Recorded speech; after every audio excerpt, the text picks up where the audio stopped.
Tea கடை kitchen சொந்தங்களுக்கு வணக்கம். நம்மளுடைய சப்ஸ்கிரைபர்கள் ரொம்ப நாளாக விரும்பி கேட்ட ஈரோடு ஃபேமஸ் குஷ்பு இட்லி எப்படி செய்யலான்னு தான் பார்க்க போகிறோம். நார்மலாக இப்போவும் இட்லி செய்கிறதுக்கு வீட்டில் ஒவ்வொருத்தருமே ஒரு ஃபார்முலா வச்சுருப்பாங்க. அரிசி எவ்வளோ போடணும், உளுந்து எவ்வளோ போடணும், அது கூட என்னென்னலாம் சேர்க்கணும் அப்படின்னு. அதே மாதிரி இன்றைக்கி இந்த குஷ்பு இட்லிக்கு என்னென்ன காம்பினேஷனில் அரிசி, உளுந்து, மற்ற பொருட்கள் எல்லாம் சேர்க்கணும் அப்படிங்கிறத இந்த வீடியோவில் பார்க்க போகிறோம்.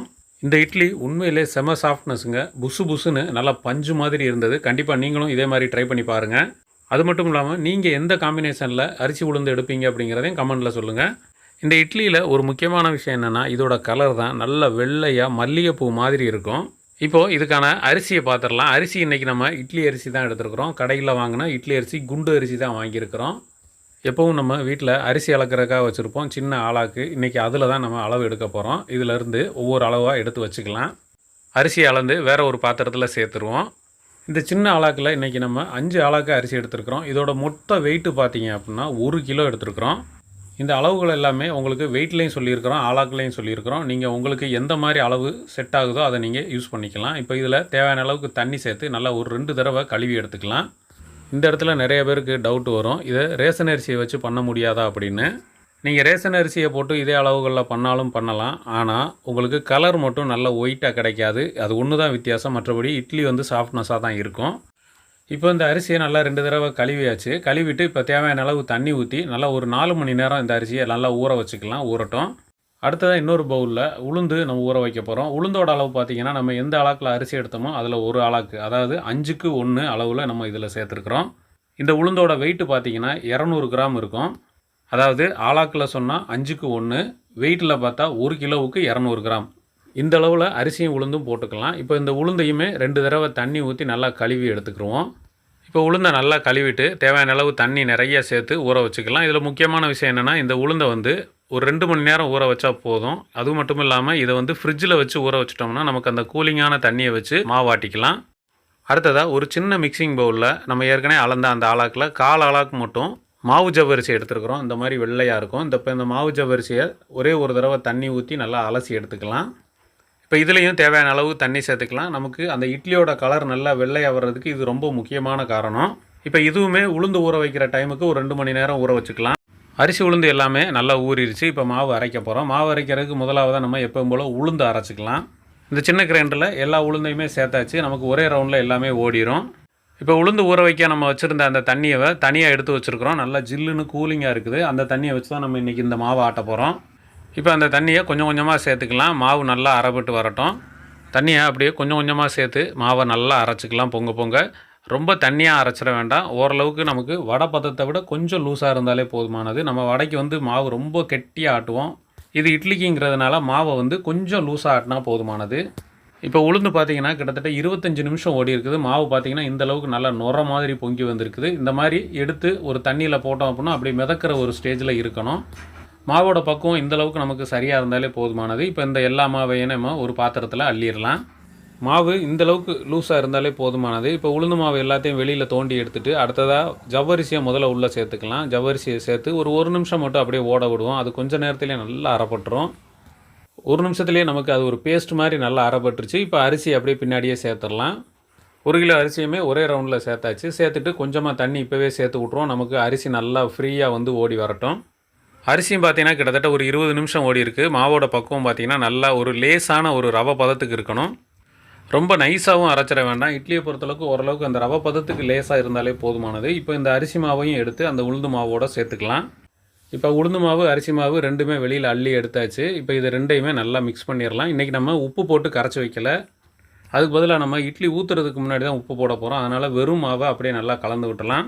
ஒரு சிலருக்கு மாவு ரொம்ப புளிக்கலை அப்படின்னு சொல்லுவாங்க. அந்த மாதிரி உள்ளவங்க இப்போயே நீங்கள் உப்பு போட்டு கூட கலந்து வச்சுக்கலாம். உப்பு போட்டு கலந்து வச்சோம்னா நமக்கு சீக்கிரமாகவே புளிச்சு வந்துடும். ஆனால் இப்போ அடிக்கிற வெயிலுக்கு பார்த்திங்கன்னா இந்த மாதிரி கலந்து வச்சாலே சீக்கிரம் புளிச்சு வந்துடுது. அதனால் இன்றைக்கி நம்ம உப்பு போடாமல் மாவை கலந்து இன்னொரு பெரிய பாத்திரத்தில் எல்லா மாவையுமே சேர்த்துடலாம். ஏன்னா நமக்கு புளிச்சு மேலே வரும்போது ரொம்ப பொங்கி வரும். இப்போ மாவு கலந்தாச்சு. இதை அப்படியே ஒரு மூடி போட்டு நல்லா புளிக்க வச்சுக்கிறலாம். ஒரு 8 மணி நேரம் நல்லா புளிச்சு வரட்டும். இப்போ 8 மணி நேரம் ஆச்சு. மாவு நல்லா புளிச்சு வந்துருச்சுங்க. 3/4 அளவுக்கு வச்சுருந்தேன். இப்போ அந்த பாத்திரத்தோட ஃபுல்லாக வந்து மாவு வந்துருச்சு. மாவு பார்த்திங்கன்னா அப்படியே ஐஸ்கிரீம் மாதிரி நல்லா நுரையாக ரெடியாகி வந்திருக்குது.